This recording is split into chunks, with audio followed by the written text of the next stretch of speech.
Hello, and welcome. I'm your night librarian. So glad you're here tonight. I hope you don't mind.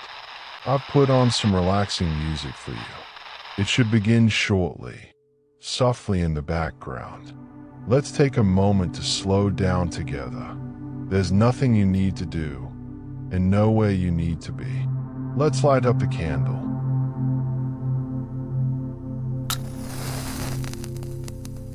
Just a small, warm glow, steady and comforting. Take a gentle breath in and let it go.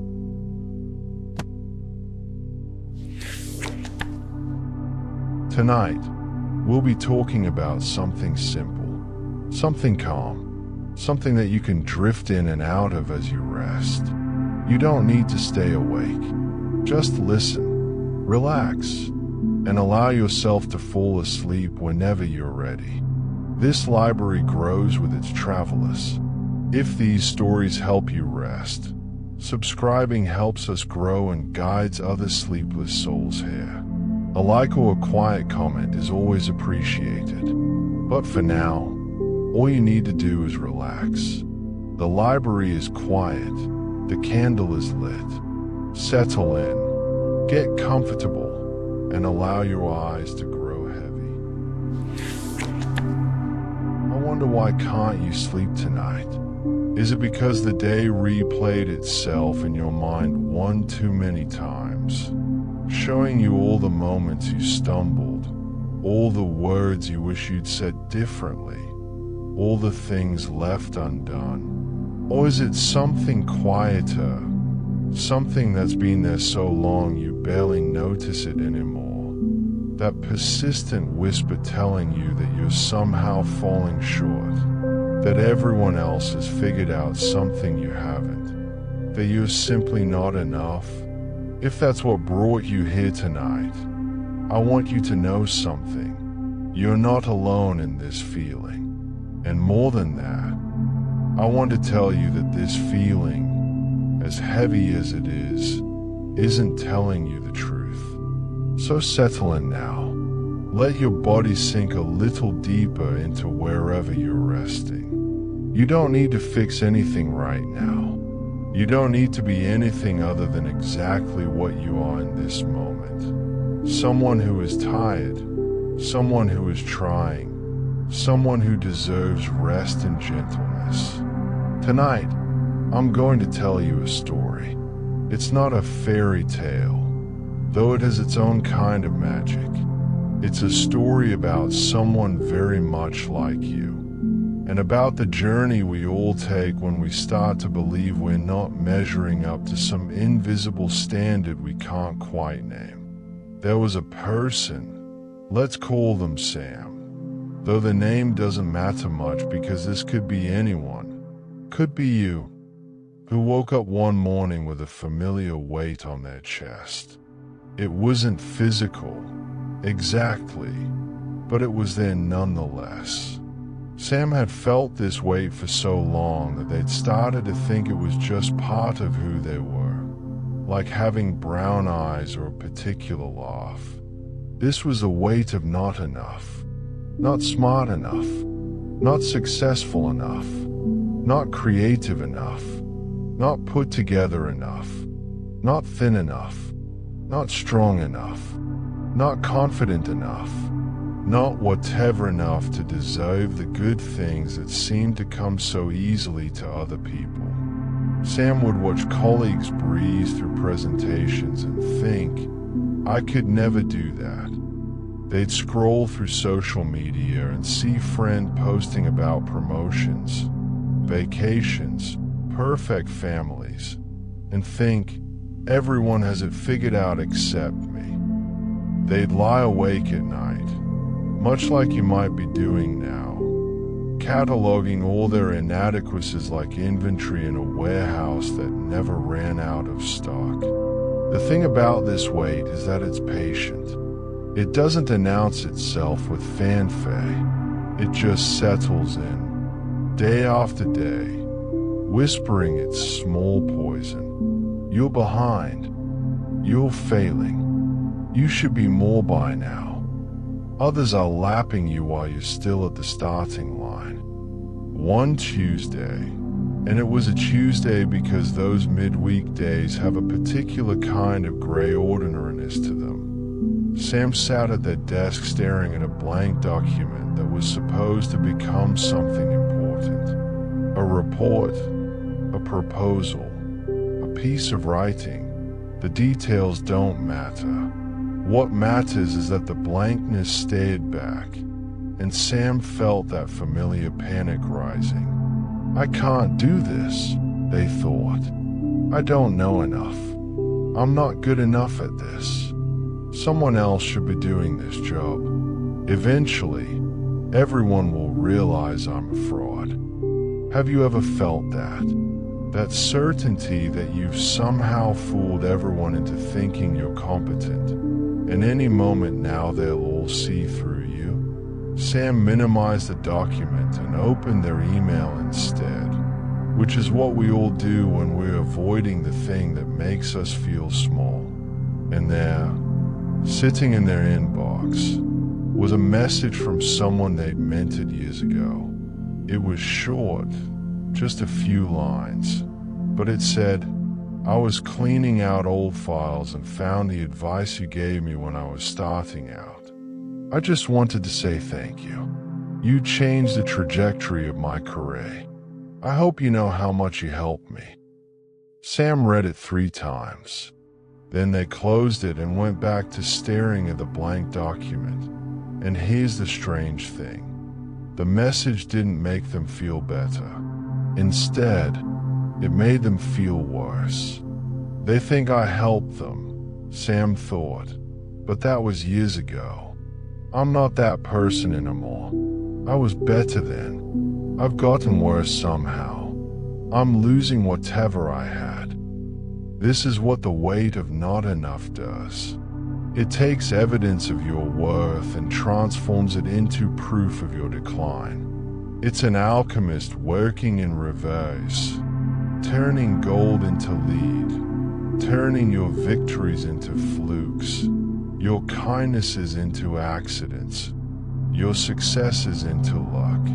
But something else happened that Tuesday. Sam left work feeling particularly heavy and stopped at a small park on the way home. There was a bench under a tree that was just beginning to take colors, that in-between time when leaves can't decide if there's summer green or autumn gold. Sam sat there, not because they were seeking wisdom or planning to have some revelation, but because they were tired and the bench was there. And while sitting, they watched an older woman trying to help a young child on the playground. The child kept climbing up the slide the wrong way, and each time, they'd slip back down. Over and over, the same attempt, the same slip, the same tumble to the bottom. Sam expected the woman, probably the grandmother, to step in, to correct, to show the child the right way. But she didn't. She just stood nearby, smiling, occasionally offering a hand when the child got frustrated, but mostly just bearing witness to this small, determined struggle. Eventually, the child made it to the top. The journey up the slide had taken 15 minutes of falling and trying, and when the child reached the summit, this glorious height of about 4 feet, they didn't slide down right away. They just stood there for a moment, arms raised, victorious, as if they'd summited Everest. The grandmother clapped, the child beamed, and then they slid down and immediately started climbing the wrong way again.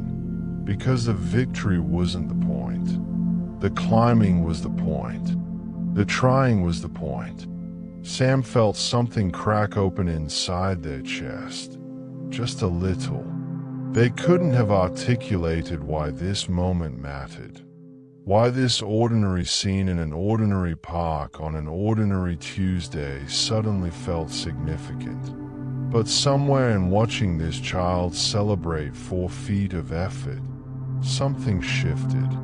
They thought about that email again, about the person they meant it. They thought about how, at the time, they hadn't felt like an expert or a guide. They'd just been someone slightly further along the path, reaching back to offer a hand, probably uncertain they were saying the right things, probably worried they didn't know enough to truly help. Just like that grandmother, just bearing witness and occasionally offering a hand. Sam sat on that bench as the light began to change. As evening started its slow arrival, they thought about all the ways they'd been measuring themselves against colleagues who seemed effortlessly brilliant, against social media versions of people's lives, against some impossible standard of what a person their age should have accomplished, should look like, should be. They thought about the child on the slide, celebrating 4 feet, making the same attempt over and over, not because they were failing, but because they were learning, because the trying itself was valuable. Because progress isn't always a straight line up. Sometimes it's a slip and scramble, a fall and return. What would it mean, Sam wondered, to celebrate their own 4 feet, to acknowledge the slide they'd been climbing, even if it didn't look like anyone else's mountain, to see their efforts not as evidence of how far behind they were, but as proof that they were still in motion, still trying, still here. The park was getting darker now, and Sam needed to head home, but they sat for one more moment, letting themselves feel something they hadn't allowed in a long time. The possibility that maybe, just maybe, they were being too harsh. That maybe the voice telling them they weren't enough had been lying all along. As they stood to leave, Sam noticed something. The child was still on the playground, now attempting to cross the monkey bars. They made it across 2 bars before their grip failed and they dropped to the soft ground below. And without hesitation, without shame, without any sense that this fall meant something terrible about their worth or capability, the child got up and reached for the first bar again. No one was keeping score. No one was comparing this child to other children who might cross all the bars on their first try. The child certainly wasn't doing that. They were just trying, falling, trying again, completely present in their own experience. When had Sam stopped being like that? When had trying become fraught with the terror of not being good enough rather than simply the natural state of learning and living? These were the questions Sam carried home that evening. And while they didn't have answers yet, and you might not have answers either, lying here in the dark, the questions themselves felt like a kind of beginning. Because here's what Sam was starting to understand. What I want you to understand too as you drift towards sleep. The voice that tells you you're not enough is not the voice of truth. It's the voice of fear, of old wounds, of a world that profits from your insecurity. It's the voice that keeps you small because small feels safe, even though it hurts. But you, like Sam, like that child on the slide, are allowed to be in process. You're allowed to be climbing your own particular challenge in your own particular way. You're allowed to celebrate your 4 feet, even when someone else is standing atop a skyscraper. You're allowed to fall and try again without it meaning something catastrophic about your value as a human being. You are enough right now. in this moment, exactly as you are. Not enough for now, but needing to improve soon. Not enough if you just work harder. Not enough compared to nobody because everyone is actually struggling too. Just enough. Whole. Complete. Worthy. The you that exists right now. Tired and worried and feeling inadequate. That you is enough. The you that makes mistakes, that falls short sometimes, that doesn't always know what to do. That you is enough. The you that's still learning, still growing, still figuring it out. Especially that you is enough. And tomorrow, when Sam woke up, the weight would still be there. We need to be honest about that. Years of believing you're not enough doesn't evaporate after one park bench revelation. But something had shifted, just slightly. There was now a small voice saying, maybe I'm being too hard on myself. Maybe there's another way to see this. And that small voice, that tiny maybe, was enough to begin with. Because change doesn't happen all at once. Healing doesn't arrive in a single moment of clarity. It comes slowly, in small shifts, in gentle reminders that accumulate over time until one day you realize you're breathing easier, the weight is lighter, and you've climbed higher than you thought possible. So tonight, as you let your eyes close, as you let your body rest, I want you to hold on to this. You are not the sum of your productivity, your achievements, your appearance, or your performance. You are a person, complete and whole, learning and growing, worthy of love and rest and gentleness, especially from yourself. The world will still be there tomorrow with all its demands and comparisons and impossible standards. But right now, in this moment, you can let all of that go. You can simply be here, breathing, existing, enough. The next morning arrived the way mornings do, indifferent to whether we're ready for them. Sam woke to the sound of an alarm that felt too early and too loud, a jarring return to the world of expectations and obligations. For a moment, still suspended in that space between sleep and waking, they felt peaceful. And then, like a wave, it all came back. The deadlines, the responsibilities, the long list of ways they needed to be better. But here's what was different, just slightly. As Sam lay there, they remembered the park.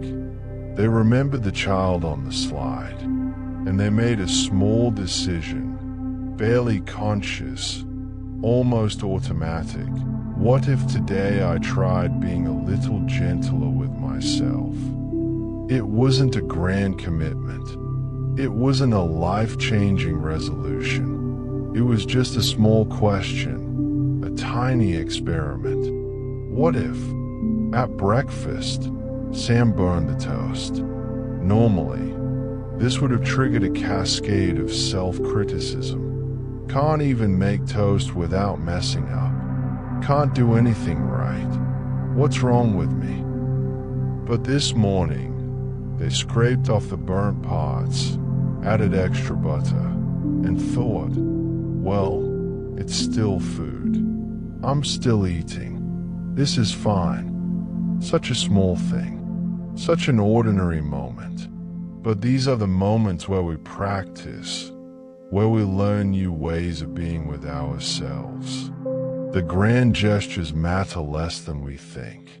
It's in the tiny, unglamorous moments.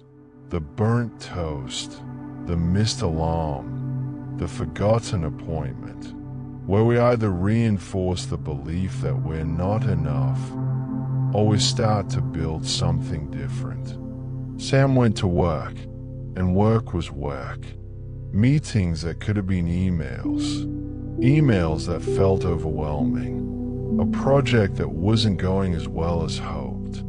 All the usual friction of a life in motion. During lunch, Sam sat in the break room with a colleague named Maya. Someone they'd always thought had everything together.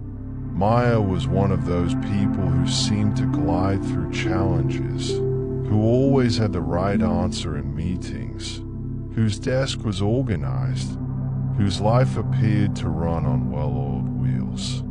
They were making small talk about nothing important when Maya suddenly said, "Can I tell you something? I've been seeing a therapist for anxiety. 4 years, actually." Sam was surprised. Maya, anxious. Maya, who seemed so confident, so capable. "I know I probably seem fine," Maya continued, not quite meeting Sam's eyes. "But I'm constantly convinced I'm about to fail at everything. Every presentation, I'm sure I'll forget what to say. Every project, I'm certain I'll be exposed as someone who doesn't actually know what they're doing. It's exhausting." Sam sat very still, taking this in. "I had no idea. You always seem so together." Maya laughed, but it was a gentle laugh, not bitter. "Yeah, that's the thing, isn't it? We're all walking around wearing masks of okayness, and underneath, we're all just doing our best and hoping nobody notices how much we're struggling." They sat in silence for a moment, the hum of the refrigerator the only sound. Then Maya added, "My therapist asked me something recently that's been stuck in my head. She said, 'What if the goal isn't to feel confident? What if the goal is just to keep showing up while you feel uncertain?'" Sam felt something in their chest loosen, just a bit. "I think I needed to hear that." "Me too," Maya said. "I tell it to myself about 100 times a day, and maybe one of those times I actually believe it." After Maya left, Sam sat with her cooling coffee and thought about masks and struggles and showing up. They thought about how much energy they'd spent trying to appear competent, confident, together, all while assuming everyone else actually was those things naturally, effortlessly.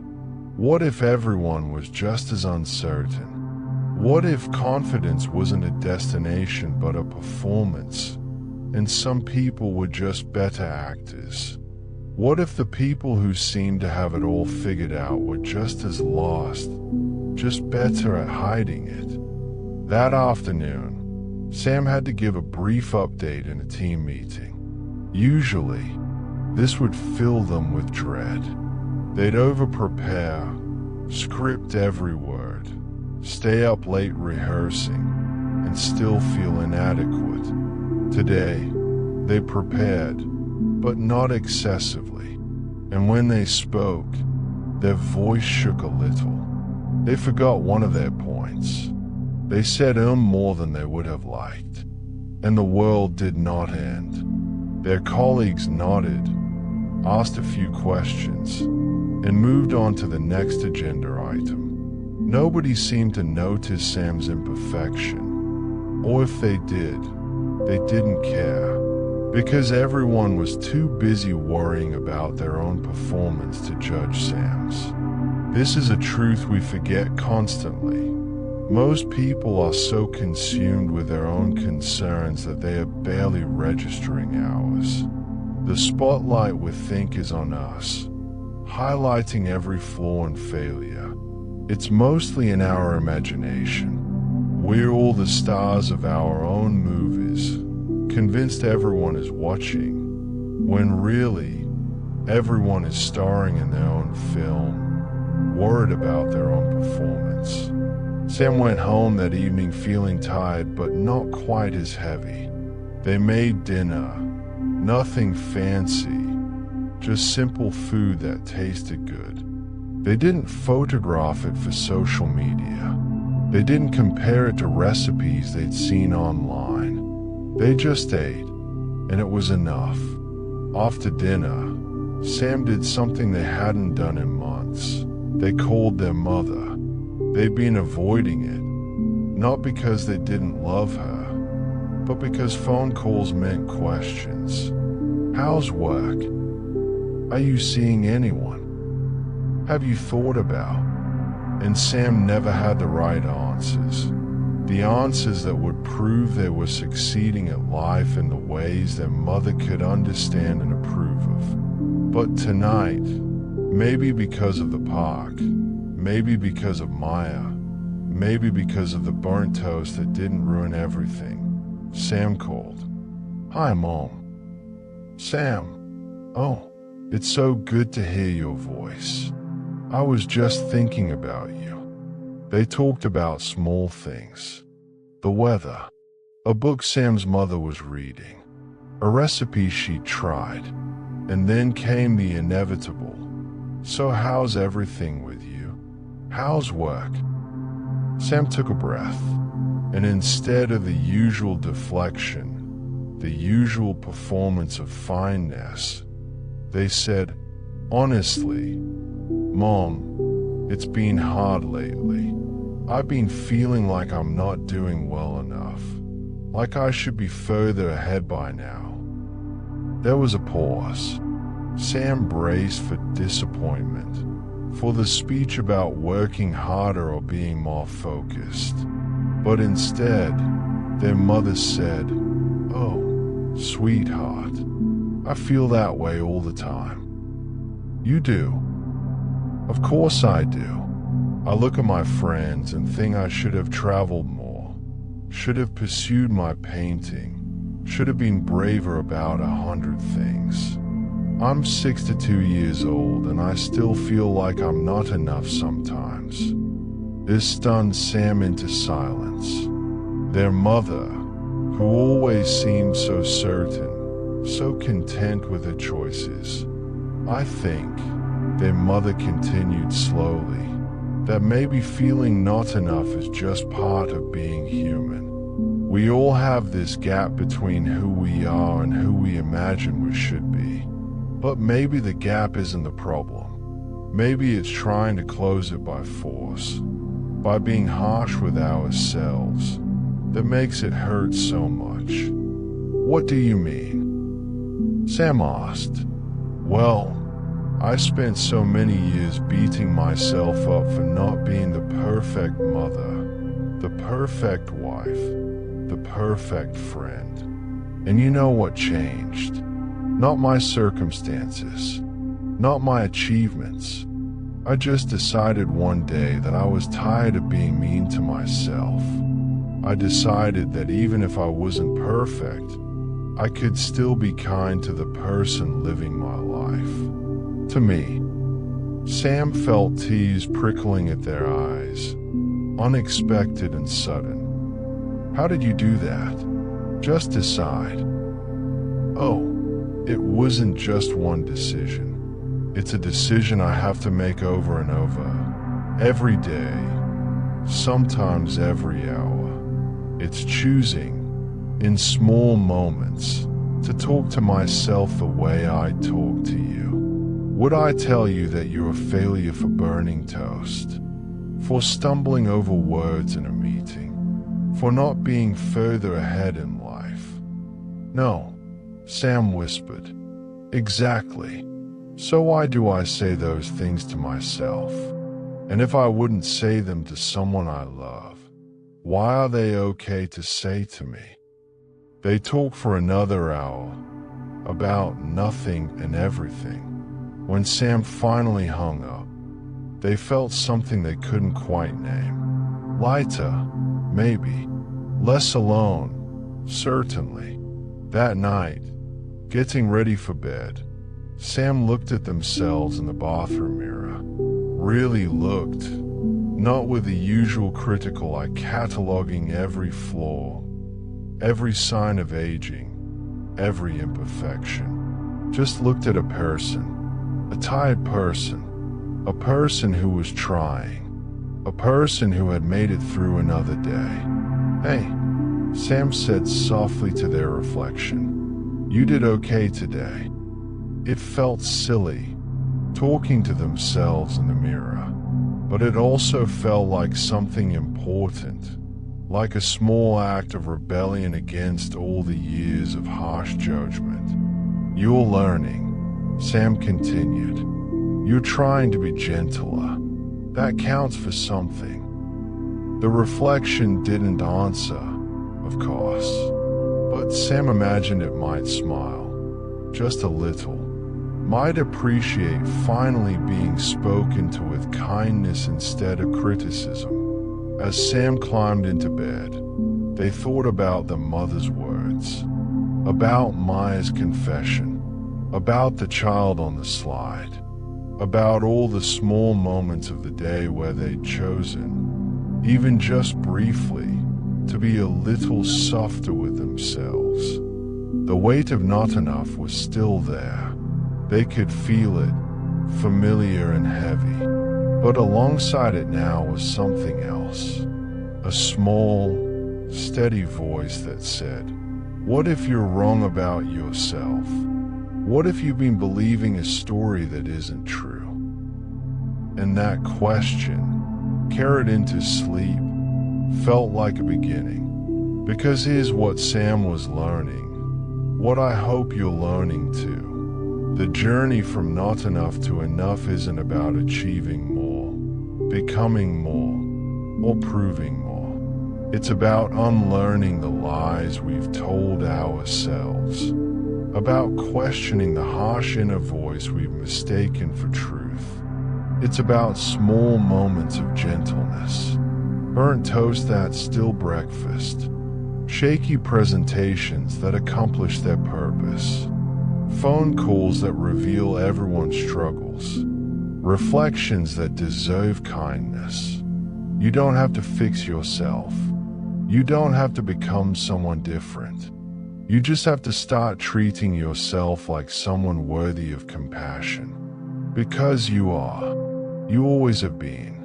Sleep now, knowing that tomorrow will bring more chances to practice, more opportunities to choose gentleness over harshness, more moments to question the not enough story and consider that maybe, just maybe, you've been enough all along. 3 weeks passed, and Sam continued their small experiment in gentleness. Some days it felt natural, almost easy. Other days, the old patterns surged back with a vengeance, and Sam found themselves spiraling into familiar territories of self-criticism and inadequacy. This is important to understand. Healing isn't linear.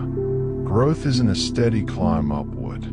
Some days you'll feel like you've made progress, like you're finally learning to be kinder to yourself. Other days you'll fall back into old habits so completely that you'll wonder if you've learned anything at all. Both are okay. Both are part of the process.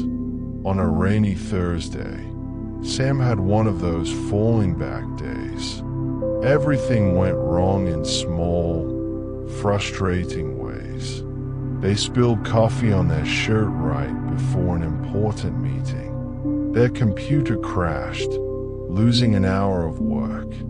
They sent an email to the wrong person, something embarrassing and now irretrievable. And through it all, the old voice came roaring back. "See? You can't do anything right. You're a mess. Everyone else manages to get through a day without disaster. What's wrong with you?"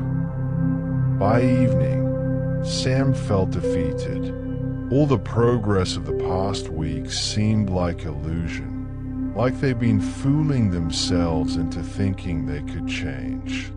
They sat on their couch, takeout containers in front of them, too tired to even eat. And then their phone buzzed. A text from Maya. Bad day. Really bad. Want company or want to be alone? Sam stated the message. Part of them wanted to say they were fine, to maintain the appearance of okayness. But they thought about their mother's words, about Maya's earlier confession, about the child who fell from the monkey bars and got up without shame. Company would be good, Sam typed back. 20 minutes later, Maya arrived with ice cream and absolutely no agenda. They sat together, eating directly from a container, and Sam told her about the terrible, horrible, no good day. And Maya listened without trying to fix anything, without offering solutions or silver linings. She just listened. I thought I was getting better at this, Sam finally said, at being nicer to myself. But today I was right back where I started, just hating everything about me. Maya was quiet for a moment, then said, my therapist told me something about that. She said that healing isn't about never falling back into old patterns.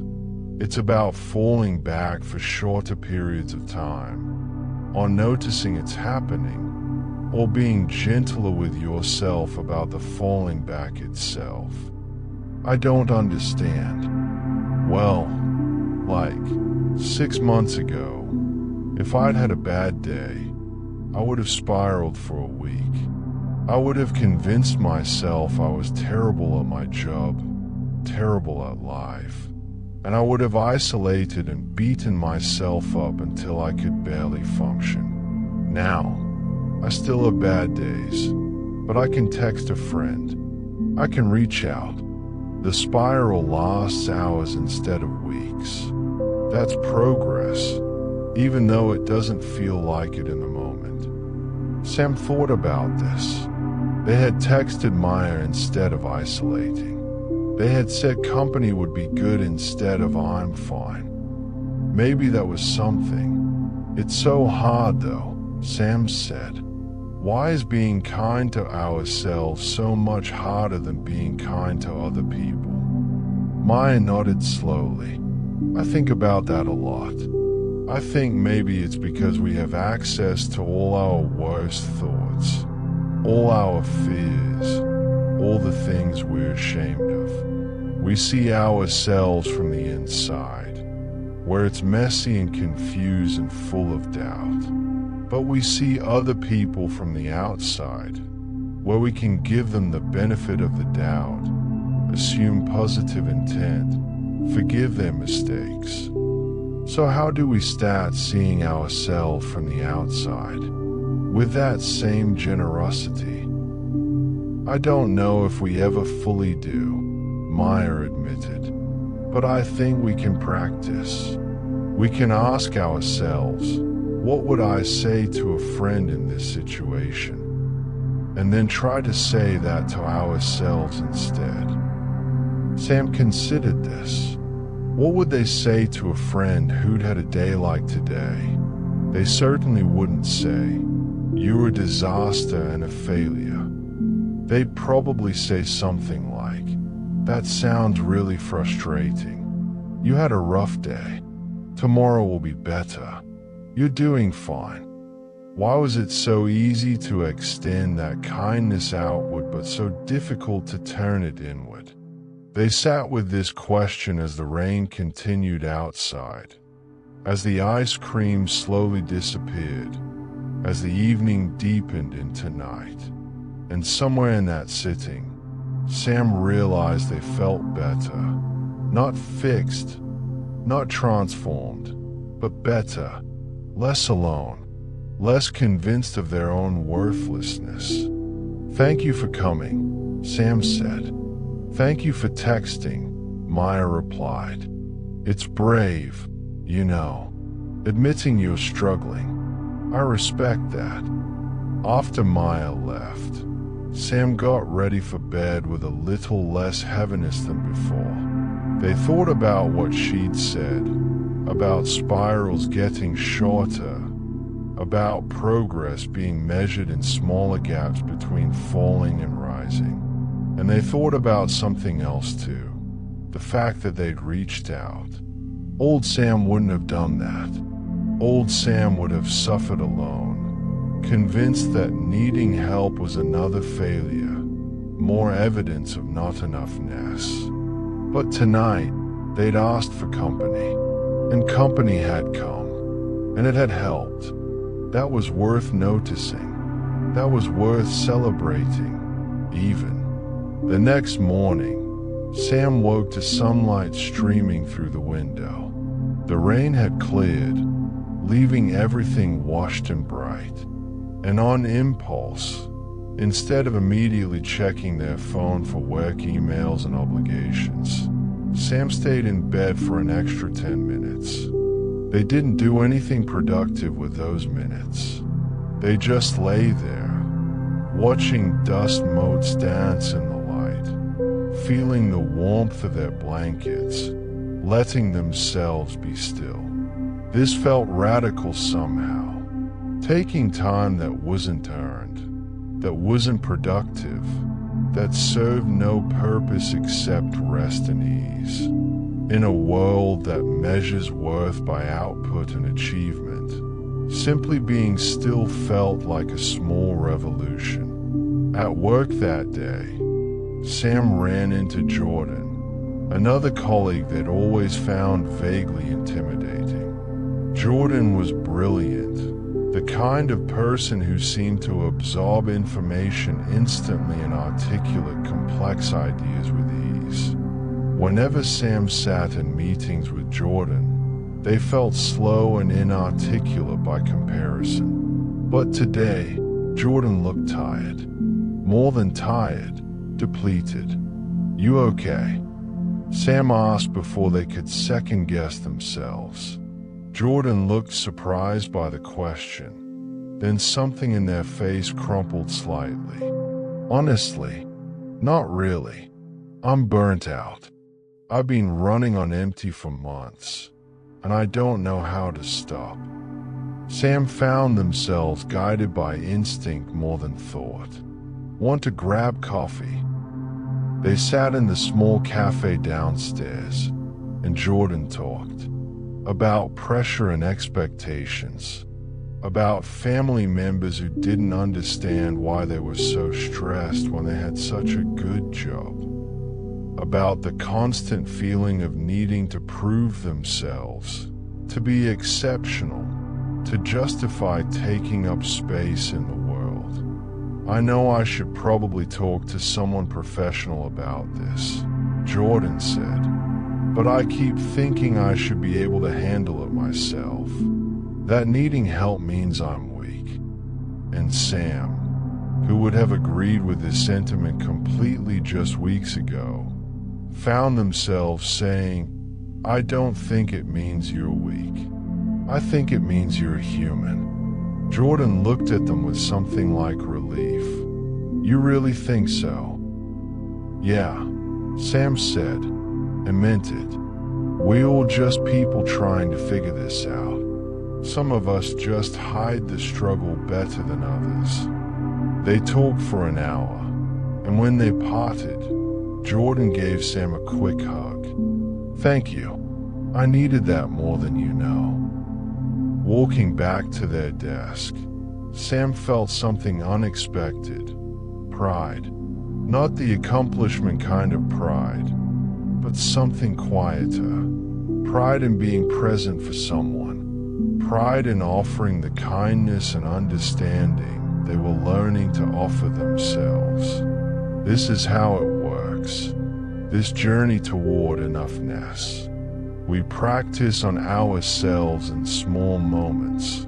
The burnt toast, the bad day, the reflection in the mirror.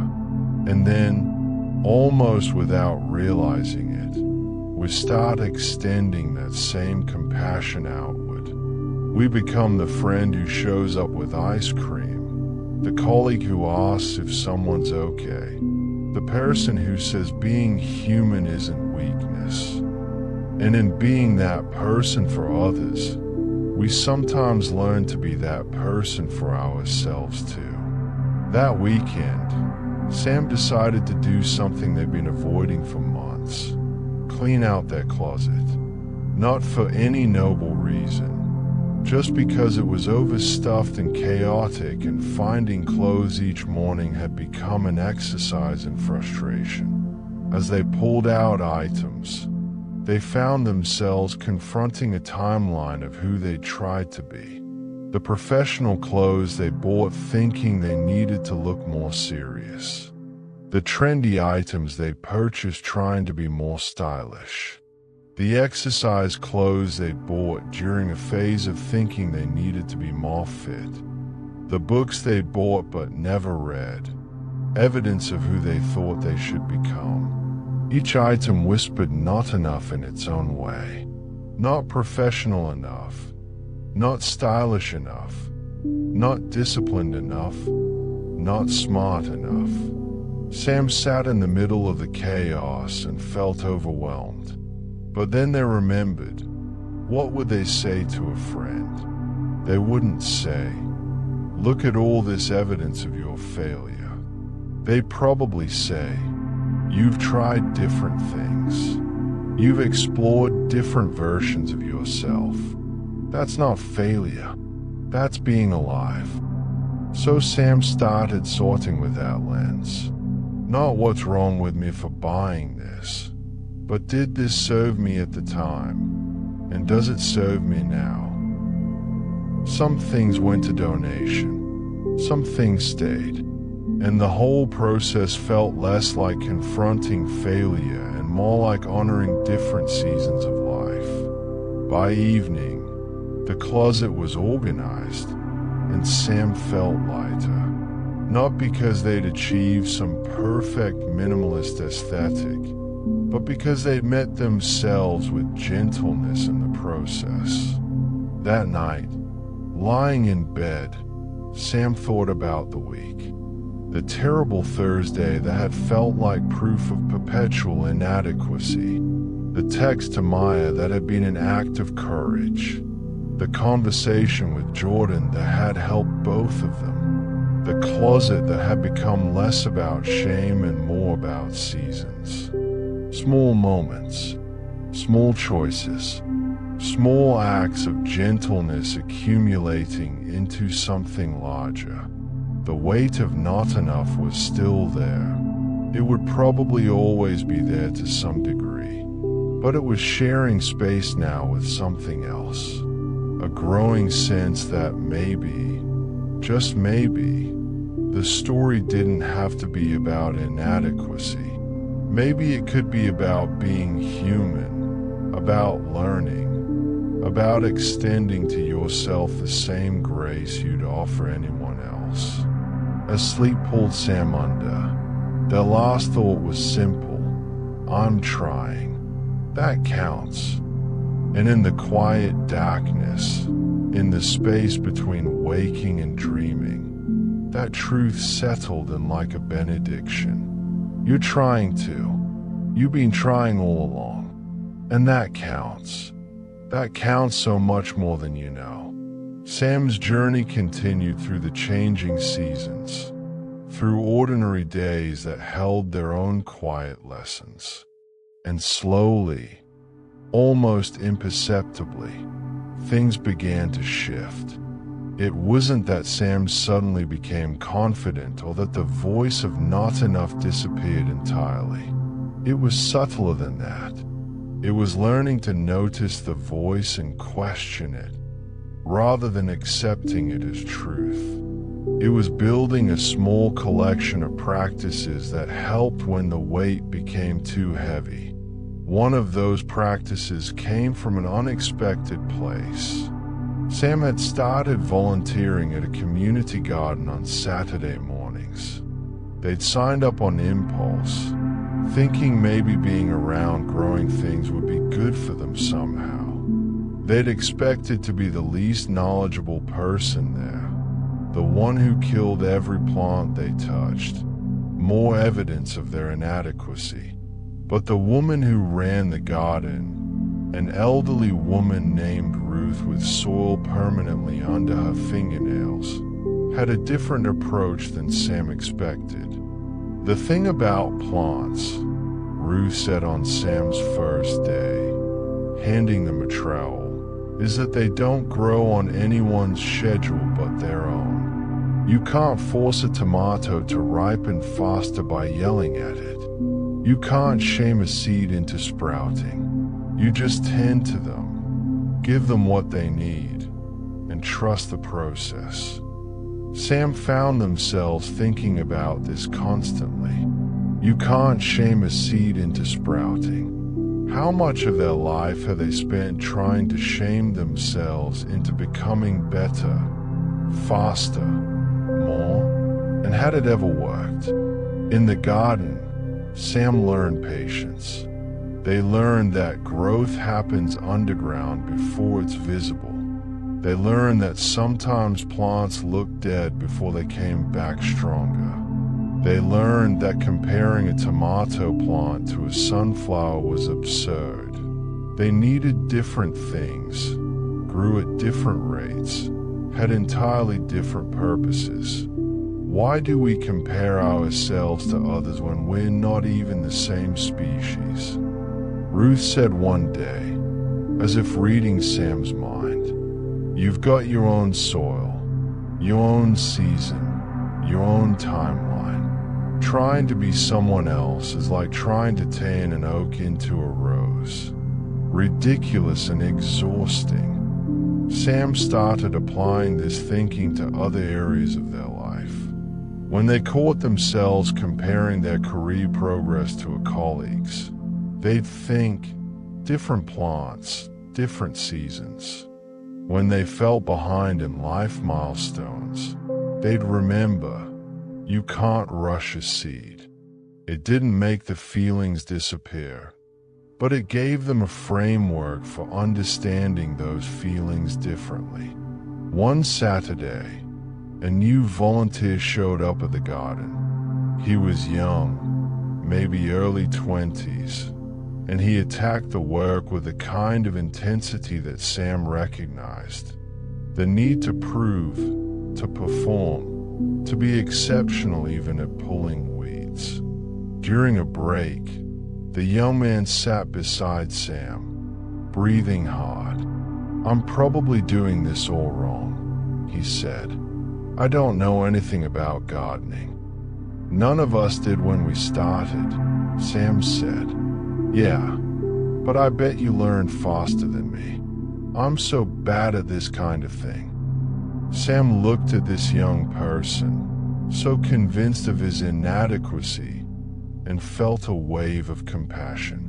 They saw themselves in him. The desperate need to be good immediately, that assumption that everyone else was naturally better. "Can I tell you something?" Sam said. "A few months ago, I would have said exactly what you just said. I would have been convinced I was the worst volunteer, the only one making mistakes, the only one who didn't instantly know what to do. But you weren't. No, I was just a person learning something new, just like you are right now, just like everyone here was at some point." The young man looked skeptical but hopeful. "How did you stop feeling like you weren't good enough?" Sam considered this. "I didn't stop feeling it completely, but I started questioning it.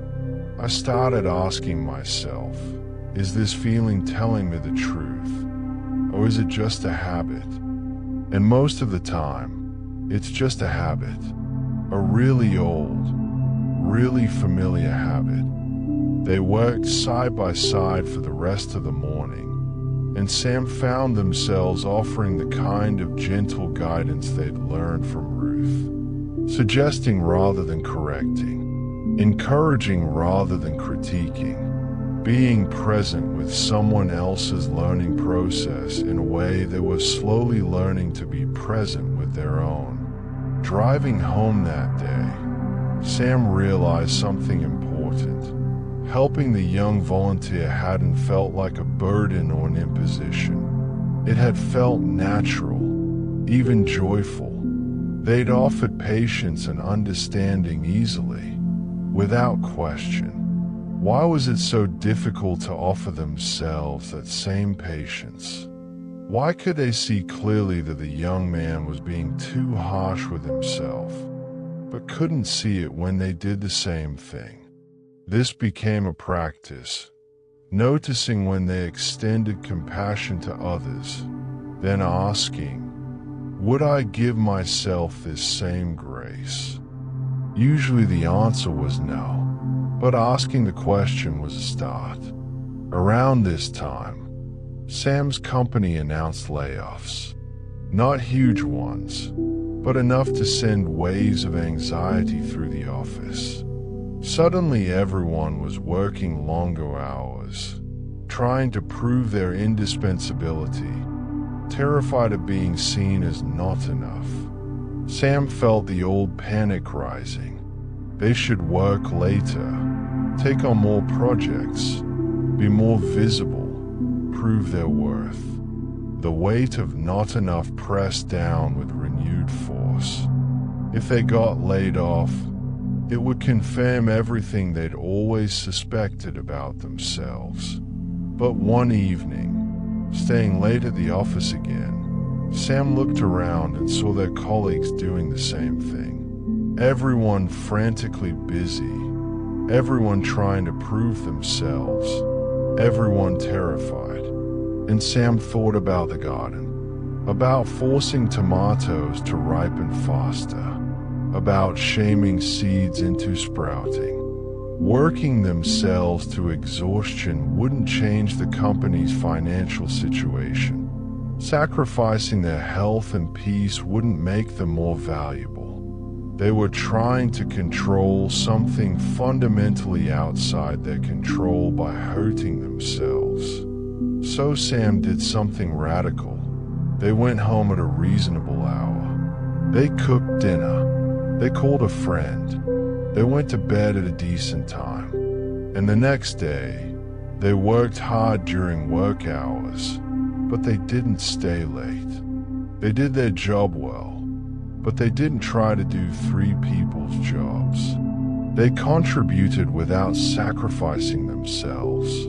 When the layoffs came a month later, Sam wasn't on the list. Neither was Maya, but Jordan was.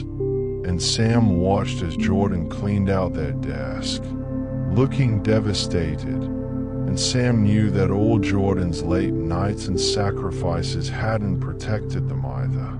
Sam helped Jordan pack, and before they left, Sam said, "This isn't a reflection of your worth.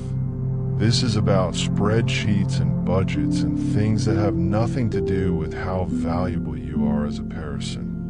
Jordan nodded, but Sam could see they didn't fully believe it. How could they?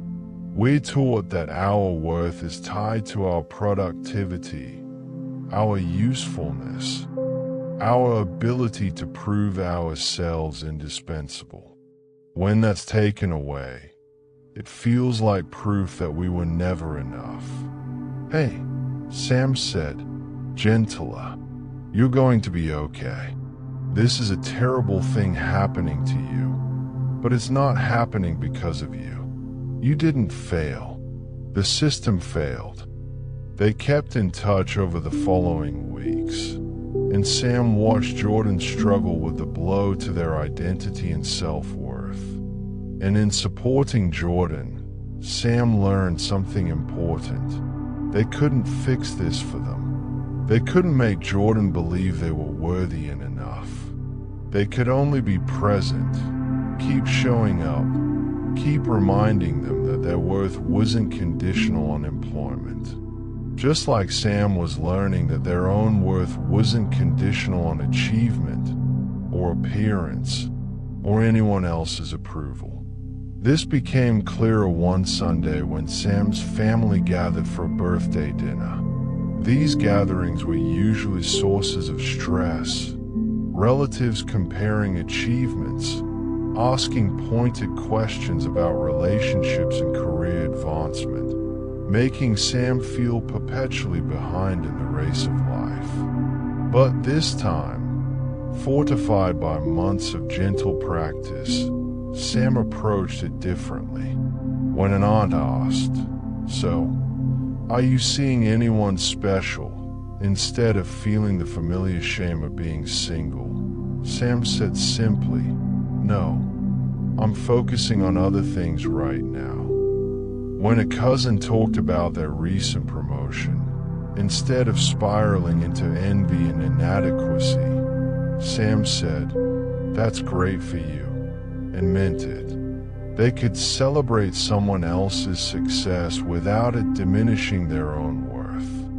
When Sam's father made his usual comment about Sam needing to be more ambitious, instead of absorbing it as truth, Sam let it bounce off. They recognized it as his anxiety, his own fears and values, not a reflection of their inadequacy. This was new. This ability to be around others' judgments without internalizing them. To let people have their opinions without those opinions defining Sam's self-worth. Driving home that night, Sam felt tired but not depleted. They'd held their own space, kept their boundaries, remained connected to their own truth even while swimming in others' expectations. It felt like progress. Real, tangible progress. That week, Sam went back to therapy, something they tried before but abandoned, convinced it wasn't helping or that they were too broken to fix. But they approached it differently this time, not as a project to fix themselves, but as a space to understand themselves better. Their therapist, Dr. Chen, asked in their first session back, "What brings you here now?" And Sam, instead of listing everything wrong with them, said, "I'm learning to be gentler with myself. But it's hard, and I want support with that." Dr. Chen smiled. "That's a beautiful reason to be in therapy. Tell me more about this journey toward gentleness." Sam talked about the park, the child on the slide, the garden, Ruth's wisdom about seeds and seasons. They talked about Maya and Jordan and their mother. They talked about small moments of choosing kindness over criticism, about how progress wasn't linear, about how the voice of not enough was quieter some days than others but never fully silent. What would it mean, Dr. Chen asked, if that voice never fully went away? If the goal wasn't to eliminate it, but to change your relationship with it? This stopped Sam short. They'd been thinking of the not enough voice as an enemy to defeat, a problem to solve. What if it was just a part of them, a part that needed compassion too, not annihilation? The voice usually comes from trying to protect you, Dr. Chen continued. It developed when you were young, probably trying to keep you safe by making you acceptable to others. It's been working overtime for years, convinced that if you just criticize yourself enough, you'll finally become good enough to be safe, to be loved. Sam felt tears welling up, so trying to help. In its own misguided way, yes. But it's using outdated information. It doesn't know that you're safe now, that you don't need to prove your worth to survive. It's still operating from old fears. So what do I do with it? You thank it for trying to protect you. You acknowledge its concern, and then you gently let it know that you've got this, that you don't need that kind of harsh protection anymore. You can be kind to yourself and still be safe. You can be imperfect and still be loved. Sam left that session with a new practice. When the not enough voice started up, instead of fighting it or believing it, they tried saying, "Thank you for trying to protect me. I know you're scared, but I'm okay. I've got this."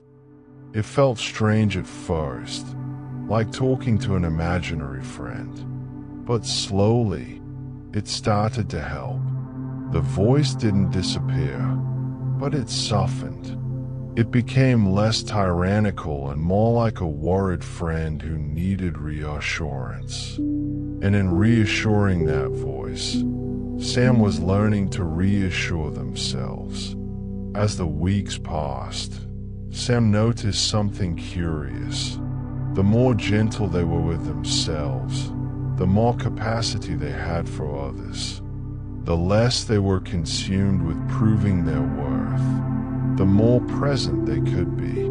The less they needed constant validation, the more freely they could offer authentic connection. It was as if all those years of harsh self-criticism had actually made them smaller, more contracted, more defended. And gentleness was creating space for expansion, for presence, for genuine engagement with life. Not every day was easy. Not every moment was enlightened. There were still bad days, still spirals, still moments of crushing doubt. But there were also more moments of ease, more moments of self-compassion, more moments of recognizing the not enough voice for what it was. A scared part trying to help in the only way it knew how. And increasingly, there were moments where Sam looked at their life and thought, without forcing it or trying to convince themselves, "I'm doing okay. I'm exactly where I need to be. I'm enough." These moments were quiet. They weren't dramatic revelations or permanent transformations. They were simply moments of peace, of acceptance, of being at home in their own skin.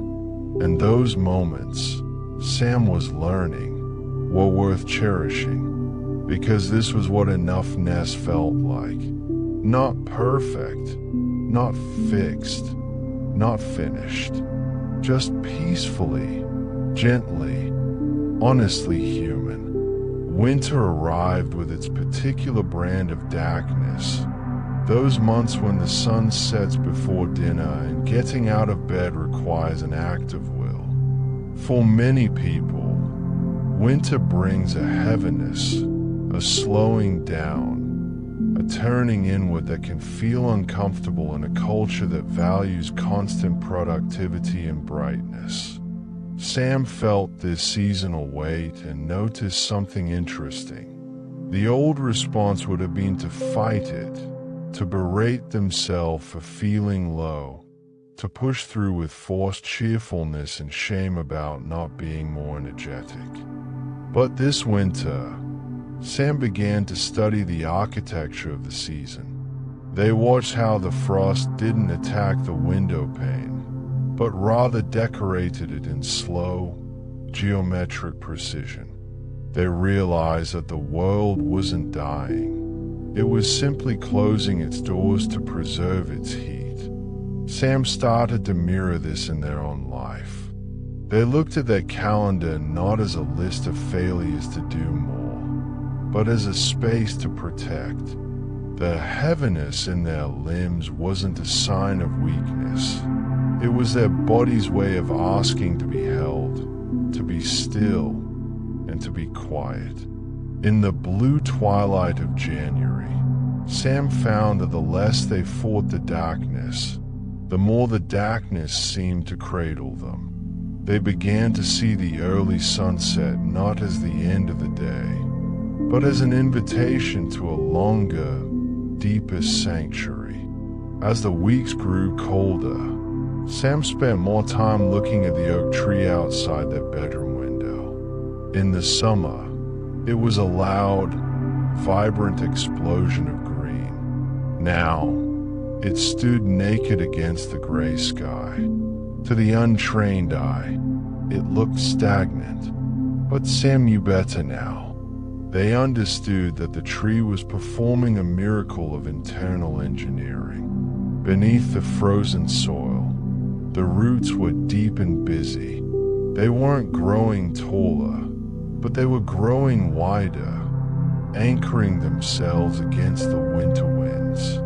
Sam realized that their own periods of low motivation were actually their rooting season. When they felt they had nothing to give the world, it was because their soul was sending all its nutrients downward, strengthening the foundation of their self-worth.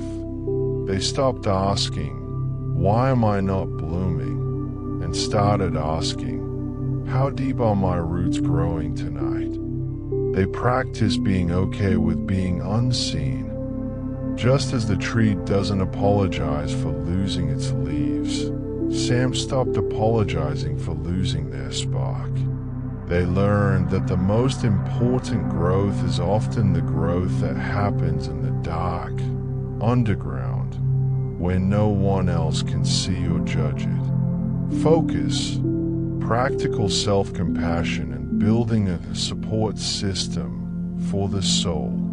In this final stretch of the season, Sam turned their attention to the internal hearth. They realized that self-compassion isn't just a thought, it's an environment you build. They began to curate a support system that didn't rely on fixing themselves, but on comforting themselves. The old Sam would have seen a nap as a waste of time. The new Sam saw it as a sacred exchange of energy. They learned to speak to their low self-esteem like a guest who had come in from the cold. Instead of slamming the door on their insecurities, Sam sat them down by the fire, gave them a warm drink, and listened. This winter, Sam discovered that when you stop fighting your lows, they lose their power to scare you. The winter arc wasn't about a radical transformation into a new person. It was about the radical acceptance of the person they already were. By the time the first scent of damp earth and coming spring hit the air, Sam wasn't back to normal. There was something better. They were integrated. They had survived the dark by becoming their own source of warmth, realizing that the light they had been seeking out there had been burning quietly in the hearth of their heart all along. As the calendar turned and the first hints of a softer breeze began to brush against the window, the world outside Sam's room started to stir. The transition was not a sudden explosion of color, but a slow, patient undoing of the frost. It began with the sound of water, the rhythmic, musical dripping of icicles melting from the eaves of the roof. To Sam, this sound was a heartbeat. It was the sound of a world waking up, but it was also a reminder of the stillness that had come before. For years, Sam had lived for the blooming seasons, the times of high energy, outward success, and visible productivity. They had treated the low periods of their life as shameful interruptions, holes in time that needed to be filled or jumped over as quickly as possible. They used to think that a day spent resting was a day lost. But this year, as the ice began to recede from the edges of the pond in the park, Sam looked back at the winter they had just navigated with a strange sense of gratitude. They realized that the darkness hadn't been a hole they fell into. It had been a wound for a new version of themselves. The thaw wasn't just happening in the garden. It was happening within Sam's own chest. The internal landscape, once frozen solid by the harsh winds of self-criticism and the pressure to perform, was softening.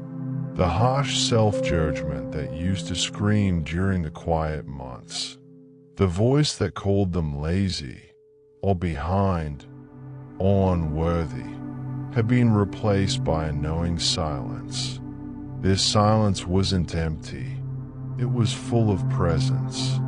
It was the silence of a person who has sat in the dark and realized they are their own best company.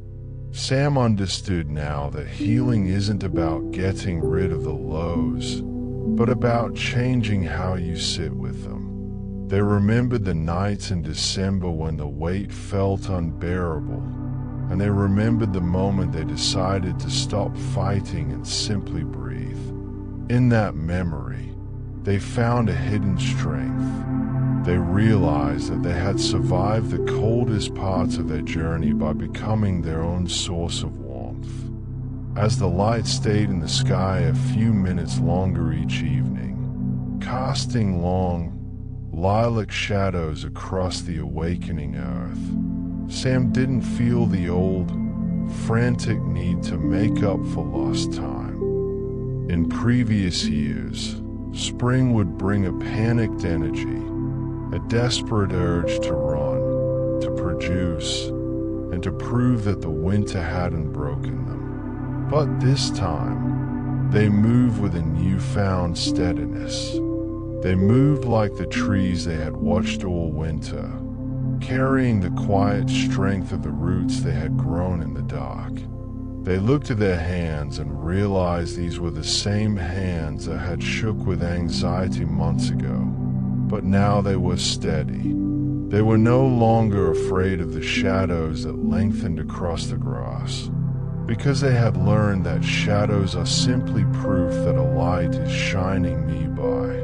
The winter arc had taught them the most valuable skill of all: how to be a friend to themselves when there is nothing to show for the day. They sat on a wooden bench, watching a single robin hop across the damp soil. The bird wasn't worried about whether it was productive enough. It simply existed in the transition. Sam took a deep breath, feeling the Kool-Aid mix with the scent of wet earth and rising sap. They felt a profound sense of integration. The winter Sam and the spring Sam were no longer two different people fighting for control. They were one. The rest had made the growth possible. The darkness had made the light visible. And as the world continued its slow, beautiful turn toward the sun, Sam realized that they didn't need to bloom all at once. They had all the time in the world. With the arrival of the first green shoots, Sam began to see their life not as a broken thing that needed fixing, but as a mosaic in progress.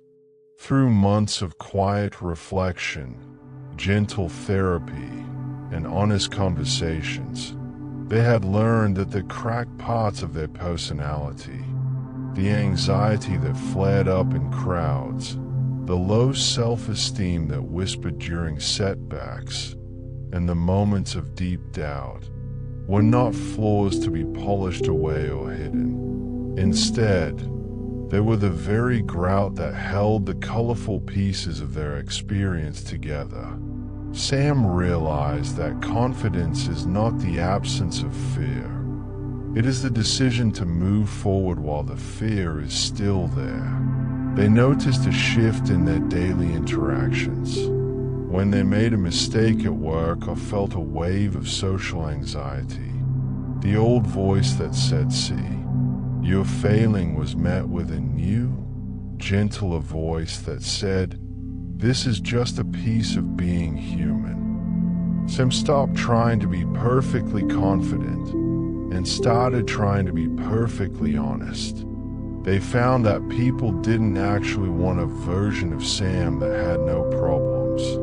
They wanted the Sam who was brave enough to be vulnerable. This was the support system in action, not just people who cheered for Sam's wins, but people who held space for Sam's not enoughness until it didn't feel so heavy anymore. As they walked through the neighborhood, Sam felt a sense of liberation. The pressure to maintain a facade of having it all together had evaporated with the winter frost. They understood that every person they passed was also a mosaic, carrying their own hidden winters and their own internal thaws. By accepting their own rough edges, Sam found they could accept others more deeply, too. The confidence Sam had sought at the beginning of the journey had finally arrived, but it didn't look like a loud, boastful shout.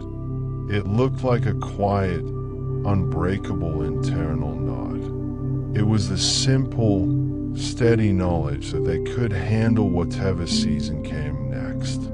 The beauty of the mosaic, Sam realized, was that it was never truly finished. Each new experience, whether painful or joyful, added a new tile to the pattern. The goal wasn't to reach a state of completion when no more changes were necessary, but to remain open to the artistry of life itself. They began to take pride in the repaired places, the parts of their soul that had been broken and then carefully put back together with threads of compassion and patience. These were the strongest parts of them now. In the soft glow of the afternoon, Sam stood before a mirror and didn't look for what was missing. Instead, they looked at the whole picture. They saw the lines of laughter, the shadows of fatigue, and the brightness of hope all coexisting in the same gaze. They were a collection of stories, a series of winters and springs, a beautiful, complex work of art that was allowed to be imperfect. This realization was the true turning point. The struggle to become someone else was over, replaced by the much more rewarding task of inhabiting the person they already were. Now, as you listen to the sound of your own breath, imagine Sam standing in that same garden, now bathed in the gentle, gold light of a spring sunset. Everything has come full circle. The heavy pack they once carried is gone. Not because they reached a finish line, but because they realized they didn't need to carry it to be worthy of the journey. The air is still, and the world seems to hold its breath with them, witnessing a quiet victory that needs no audience. Sam finally understood the deepest truth of all. Enough isn't a destination you reach. It's the ground you are already standing on. It is not something you earn through a long winter of struggle, nor is it something that can be taken away when the leaves fall. You are enough in your resting. You are enough in your silence. You are enough even in the moments when you feel you have failed. They looked at the horizon, where the pinks and oranges of the sky were beginning to fade into a deep, peaceful indigo, and they felt a profound sense of permission to simply exist without justification. As the stars begin to emerge one by one in the velvet sky above Sam, and above you, the story gently settles into the earth. There is nothing left to do tonight. There is no one you need to become. The winter arc has done its work, and the spring is here to hold you in its soft, budding arms. You can let go of the need to improve, the need to change, and the need to prove yourself to a world that is already asleep. Like the earth itself, you have seasons of rest and seasons of growth, and both are holy. Sam turned back toward the house, their footsteps light on the path they once walked with such heaviness. They weren't walking toward a better version of themselves. They were walking toward home. And as they closed the door, they realized that home was the space they had created inside their own heart, a place of warmth, kindness and eternal welcome. Sleep now, brave soul, knowing that the version of you that wakes up tomorrow is already whole, already brave, and deeply, truly enough. The night is here to protect you, and the morning will meet you exactly as you are.